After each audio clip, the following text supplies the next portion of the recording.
all of it's just like some like never-ending search for happiness, you know. It's like you're always like for want of, you know, in some regard. And like, and there is no like far off like destination where there's like this happiness prize. It's like, but you spend all your time and like your efforts doing stuff that's like, that makes you stoked, then that's where the happiness is, you know. It's in like the process. It's not in like the paycheck, so to speak.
Yeah.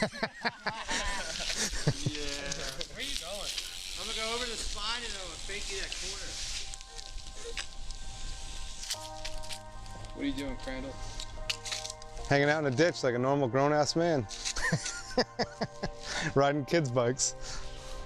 Mostly just watching these dudes rip it up though.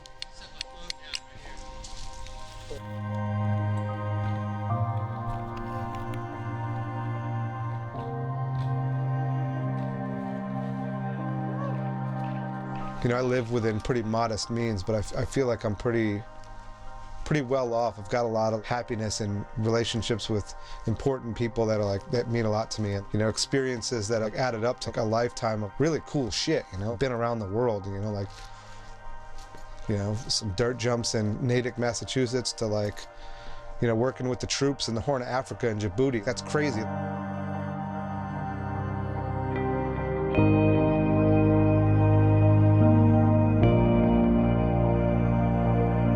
Hosting a TV show for NBC and then announcing a contest out of the back of a monster truck in, you know, Swamp Fest, Florida. It's crazy. Like, to be able to like go in such wild different directions, like that's been like one of the coolest things about, you know, like this whole lifestyle and how it's unfolded for me. It's that juxtaposition. To be in, you know, England one weekend and Mexico City the next weekend, and then, you know, in a parking lot on the East Coast somewhere with just a bunch of like ratty BMX kids and punk rockers. It helps me maintain a little bit of perspective that I think is real important for not becoming a person that would bum me out, or evolving from the person I used to be that also bummed me out sometimes.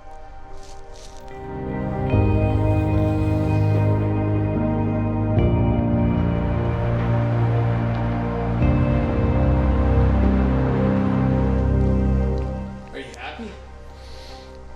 About what? Good life. I don't even know what that, I'll be honest. Yeah. Means. No, I mean, and it's so broadly different for everyone. You couldn't even quantify it.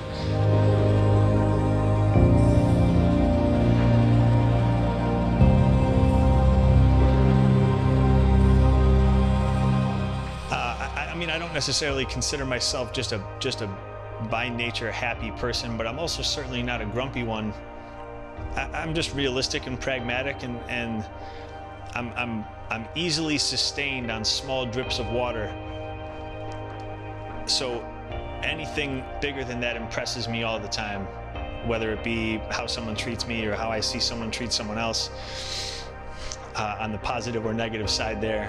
And then, I mean, how people interact with me at the gym. is really fulfilling and satisfying.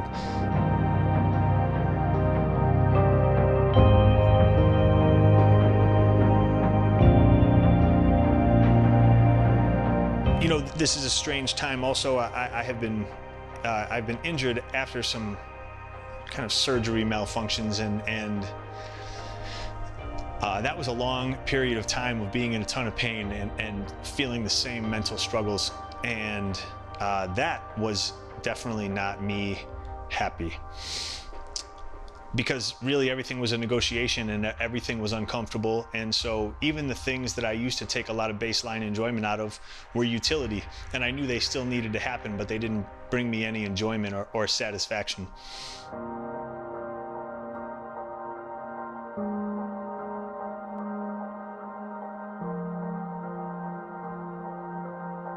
And then recently that's started through some arduous work and also some good luck changing course, and it's way easier to feel happy now. And I've always been so easy to impress, and I don't think I've ever once been bored, and so now that I can start to actually feel that stuff again is great. It's good. It makes me think I'm just going to enjoy and improve at everything that we're doing even more.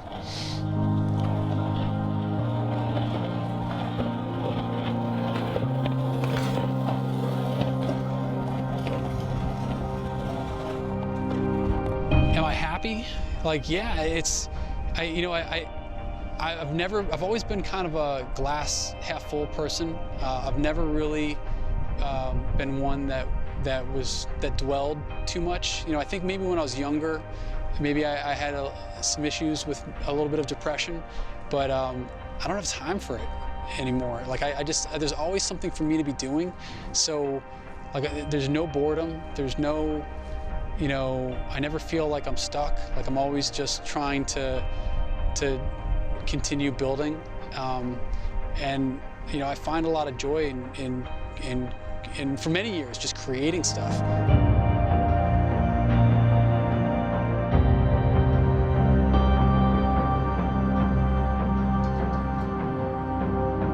I feel very lucky and very happy that I've been able to kind of follow this path. I could have gone 20 different directions. You know, if you had asked me when I was in high school what I thought I'd be doing 5 years later, 10 years later, probably would have thought I'd be sitting in a cubicle somewhere.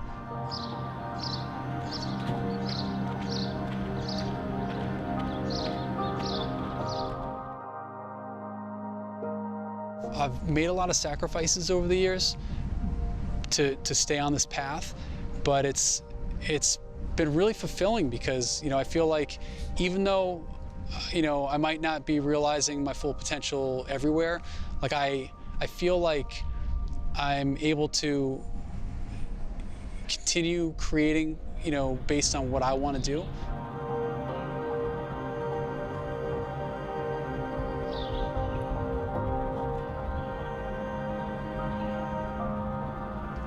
I had always accepted donations from people on my site through just PayPal donations or whatever, maybe selling shirts here and there. But it was about like a year ago, January 2018, where I decided, like, let me try relying on crowdfunding through Patreon, which is similar to like Kickstarter or GoFundMe. The idea is that, the idea being to convey to people who like my content, like, hey, if you're able to throw a couple bucks a month and you're willing and you're able to, like, that's gonna help me continue to create more of this free content.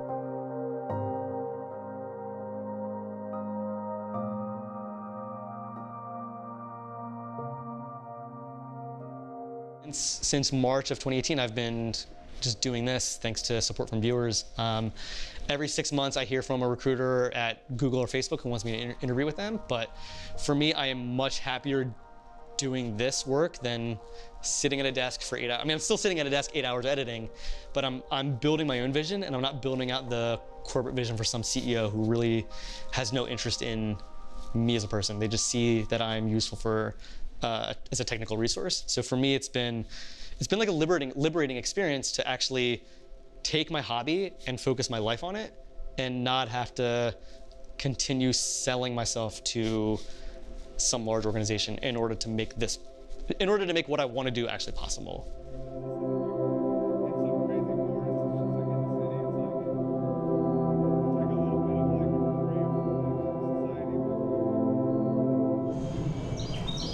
We were lucky to just be like so fucking stoked on what we were doing that we weren't gonna wait for the opportunity to show itself for us. We were gonna make it happen for ourselves. We were gonna build our own fun, make our own reality, you know, become a part of this dream that we like, you know, fantasized about as kids.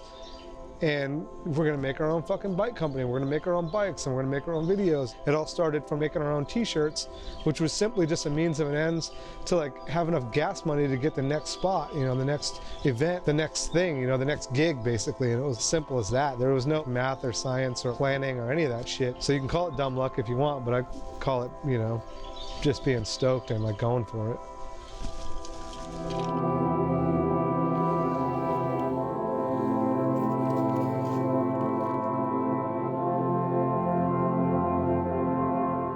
One of the fucking dudes that started FBM with me died of fucking cancer. You know, he got fucking diagnosed with non-Hodgkin's lymphoma, and we were literally doing fundraisers with FBM and spending all our money and resource to help him see a doctor. You know, there was 3 of us that originally started FBM, me, Mike Tag, and Gilly. You know, Gilly's moved to California and has a wife and started a family, and, you know, Tag passed away, and like, you know, I'm kind of holding the torch to our teenage daydreams.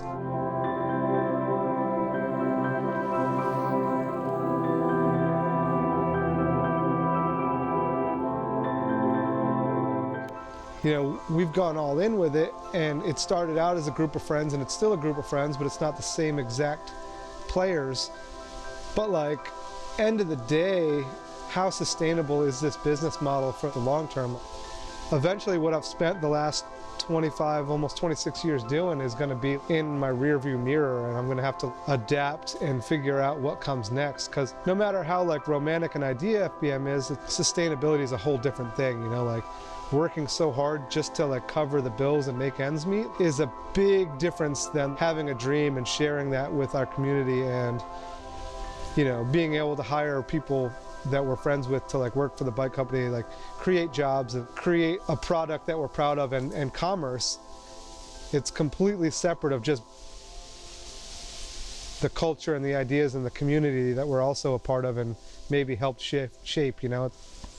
Some of my favorite bands like used to be bands, and some of my favorite brands used to be brands, and you know, some of my, you know, most romantic ideas and daydreams in my head are like, that's stuff that's already happened.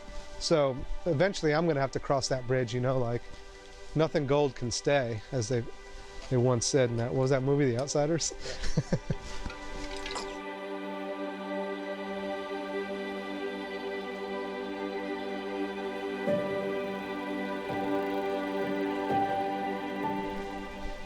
So just like everything else, we figure out what we like by finding out what we don't like. I've always held on to knives and collect some knives.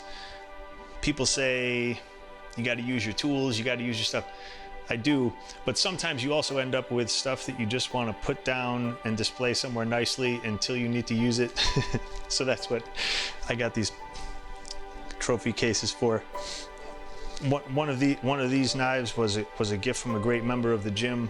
Another one was another beautiful gift. And then a lot of this other stuff is ages old. There's records in there from when I was just a tiny kid. There's books in there I've had since I was a kid. There's some ridiculous stuff I've been given over the years that I just hold on to.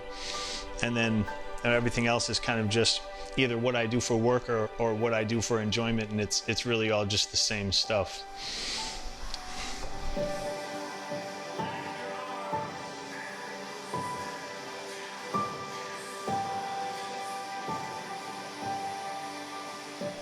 So this thing is really just getting started. Wolf Brigade itself is over 10 years old now. My training career is double that. And I guess my life in counterculture is probably triple to quadruple that. So I don't intend to change a lot. We intend to improve all the time. And then Really, the thing that's going to keep leveling the playing field is when we feel we can no longer contribute anything that we either aren't already seeing or that we aren't finding valuable for ourselves.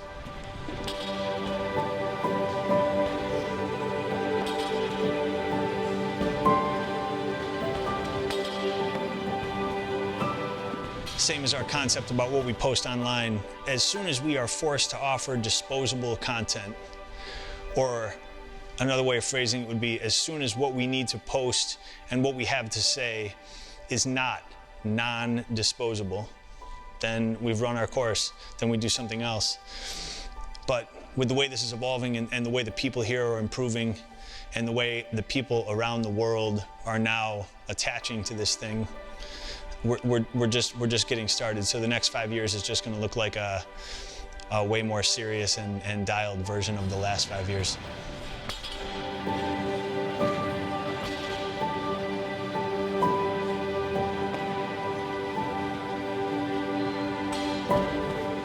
Well, we make a sticker that says "driven by dissent," and it's not just random contentiousness, of course, but it's always just kind of an attitude of questioning and challenging not only what we see and hear, but then actually what we believe and what we think.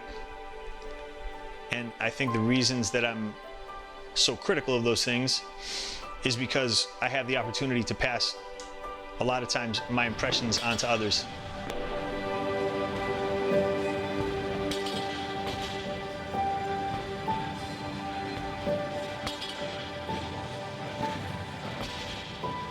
We get challenging people and we help them meet their challenges and then improve themselves in the meantime so that their confidence grows, not only in dealing with problems, but also in enjoying what they're good at. Those are some things that drive me. I enjoy writing. I've done so since I was a kid, and I had put a little bit more of a pause on it than I wanted to because I was injured and couldn't really sit. But I've been doing that a lot again, and that's something that drives me, and I imagine I'm only going to continue to improve at that.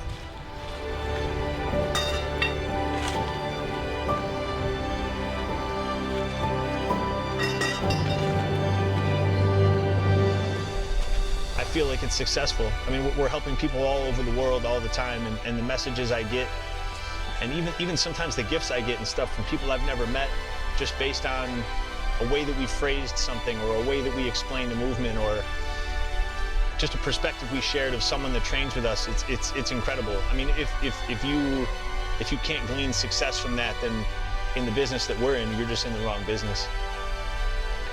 The financial side of things is never going to be the ultimate measure of success for me.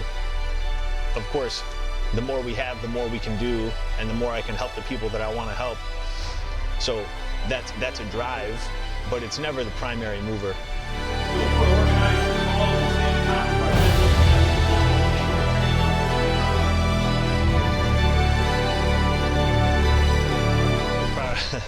I'm so proud of what they're doing in there. I mean, I don't ever want to come across as one of those guys that's like got my hands in the grit. You know, I'm not trying to fake anything like that. I've done that type of work and I have a huge admiration for it, but I'm not any good at it. But it makes me just so incredibly like proud and pleased for what those guys are doing in there. Like they have totally owned that process. They've evolved it a bunch of times, and the redundancy systems and the simple details built into those maces. I mean, they're exceptional, man. They'll outlast all of us. They'll be around with our branding on them and people's personal initials or artwork or something on them till long after we're gone. I just love the very notion of that, you know?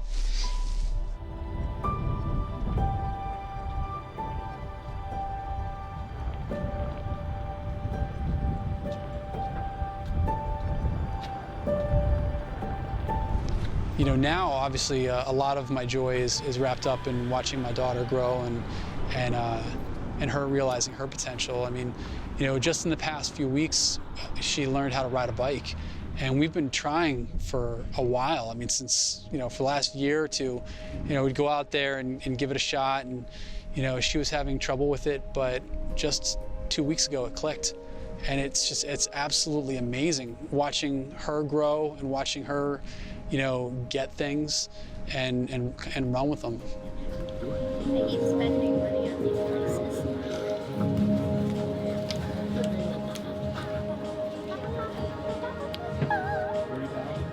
So, first, this is my skull patch. And I drew it and my dad made it into a patch. And then this is my ghost patch. And I also drew it and my dad made it into a patch. And I drew 3 drawings, a pumpkin, a skull, and a ghost, and my dad mixed them into stuff. And then this is my pumpkin patch. Do you want to show off the shirt you're wearing?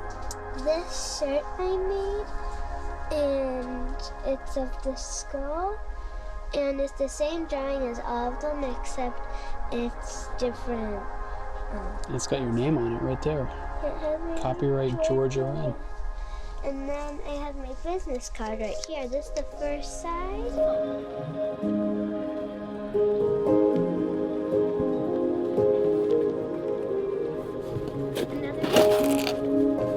So Georgia, she's always drawn. You know, she's always been an artist, and she has a little work area at her house that she draws at every morning.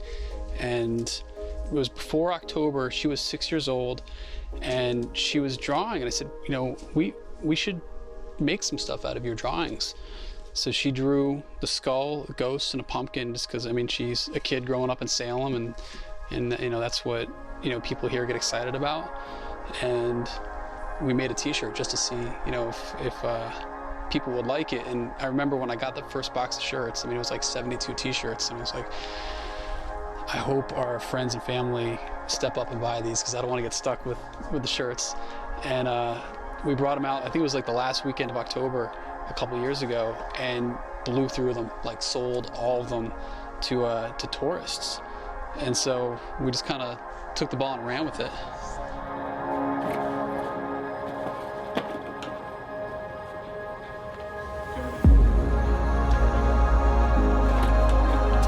I kind of want the same thing for my daughter, and that's why I've been so supportive and excited about her interest in kind of like putting her on the path of creating her own art and marketing it. When she turns 14 or 15, I want her to get a barista job at the coffee shop. I want her to have, you know, a job working for somebody else and having to answer to somebody else and having to handle that responsibility.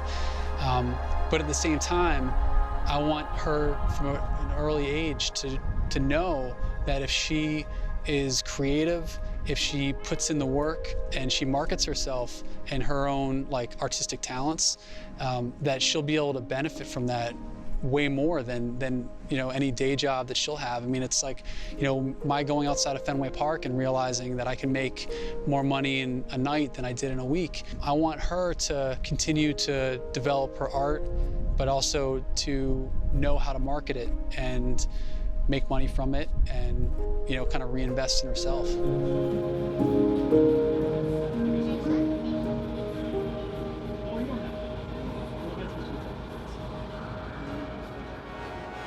I worked at companies where I was making more than enough and was living comfortably, but I wasn't happy because I didn't feel like the work was fulfilling in a certain way. There were certain paths in life I wanted to take, whether it was going for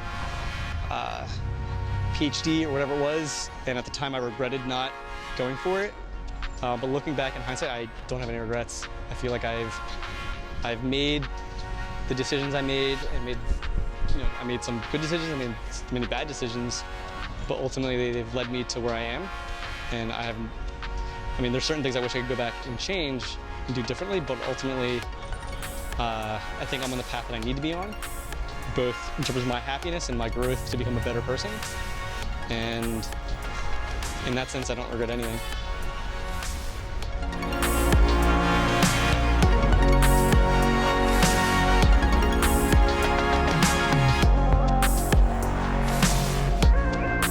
I mean, success depends on the person. I mean, some people quantify success in terms of a paycheck. Other people quantify it in terms of how much, you know, am I doing what I always dreamed of doing? But for me, I think success is, are you happy? Am I happy? Am I happy with what I'm doing? And for me, the answer right now is yes.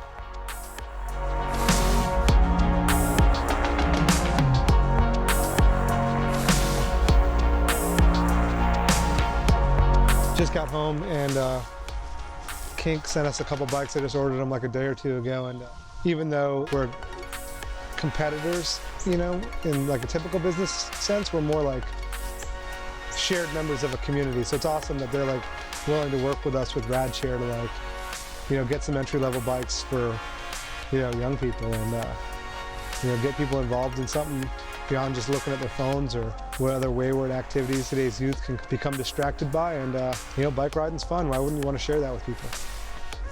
You know, after over 25 years of trying to sell bikes to people just to cover our expenses and, you know, stay in business, eventually I was like, man, I want to start sharing some of what I can do and what I've done with people and sort of give back and pay it forward. So we started RadShare. It was brand new pretty much. So we're just starting to get like our first bikes that were given away, but basically raising money to give helmets and bikes to underprivileged kids or people without the resources so that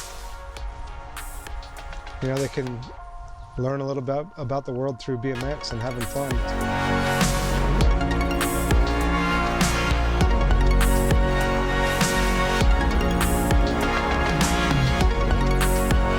I'm gonna turn 45 this weekend, and I remember thinking, there's no way, like I couldn't imagine my life like making it to 25 or like being a 25-year-old. You know, I'm glad I didn't take the traditional route to getting older, because that sucks.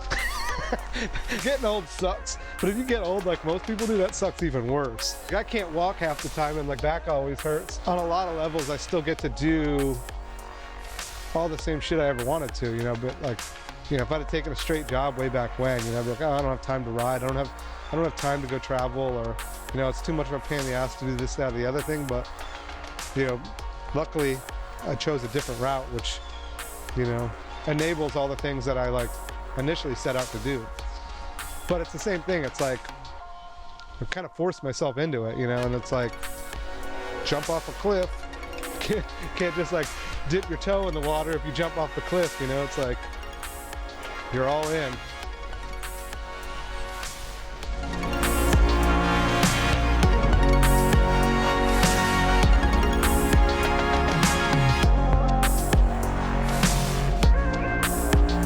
So these are a couple different labels I did. This was an FBM collaboration we did with Oak and Crow Coffee. And I got to do the artwork and design the label. And this is a skateboard company called Good Time. And I got to do the artwork for that. It's got like pool coping, coffee cup, drip and rip. So, I don't know, kind of like something that creates an intersection. It's like the coffee and the art and the bikes and skateboards kind of all convene in like different little independent projects, which is pretty rad, you know.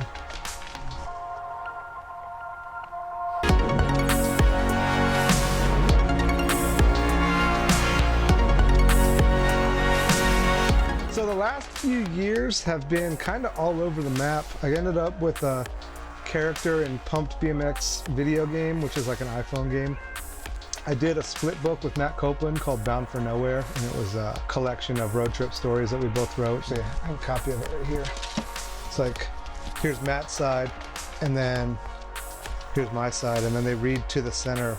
It's like formatted backwards and upside down. And the stories, the last stories are both like the same trip from two different point of views, and they meet in the center. And hopefully that'll be able to keep some momentum with that and do some more writing. And I do a lot of photography and like short stories on a website called Leastmost. You know, I do the announcing for Vans, and I've done some Red Bull stuff and X Games stuff. And this will be, I think, my third or fourth art show in the past year and a half.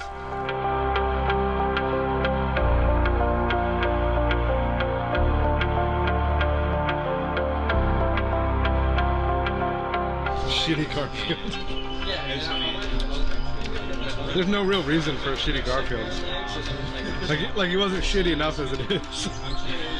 But yeah, my friends Thomas, Caleb, and Declan, they set up little displays of their artwork, and basically it's just an excuse to get people together and have dinner and, you know, chill at the bus. So nothing crazy, but the food is good.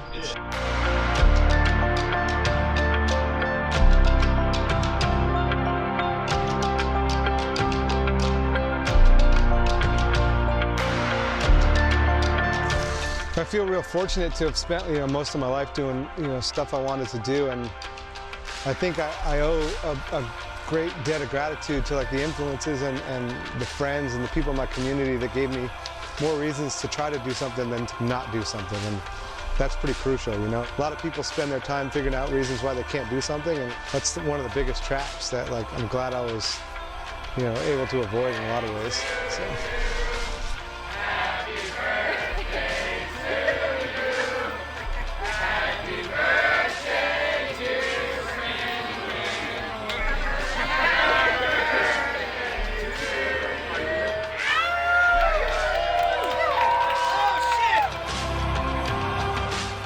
You really have to choose your own path. Yeah, I went to college. I have a bachelor's of fine arts degree, but that's not opening any job doors for me. Different opportunities presented themselves, and it is a choose your own adventure. You just kind of, a door opens and you go through it and you see what you see what other opportunities present themselves, and you just have to seize them. I want to make sure that I'm spending my time doing what I think is right and what I think is doing like the important work, and having the freedom to allocate my time towards what I think is important has allowed me to really unlock an entire new level of productivity and creativity that I just didn't have access to before. There's been no steady income or like, comfort zone. It's like I've had to take side jobs and like extra hustles just to like get by, and that's never ideal or like, what you'd hope would be the scenario, but it's like you gotta take what comes at you if you want to like chase down that dream. Simple as that, really. It's like you gotta eat shit with a smile sometimes.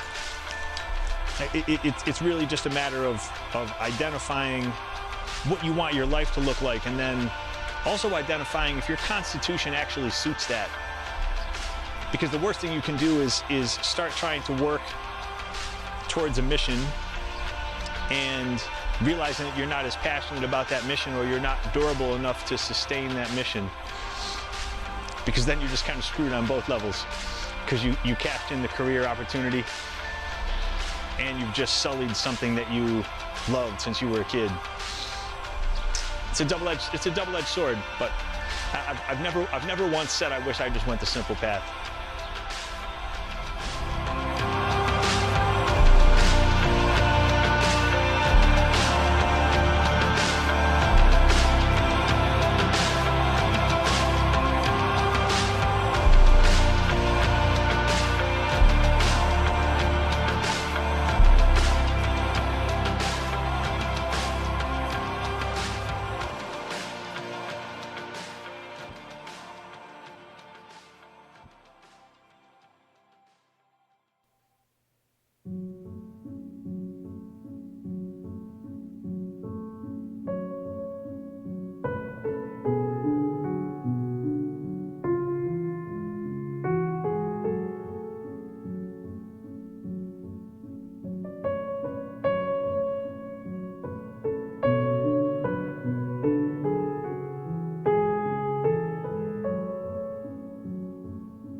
Bye.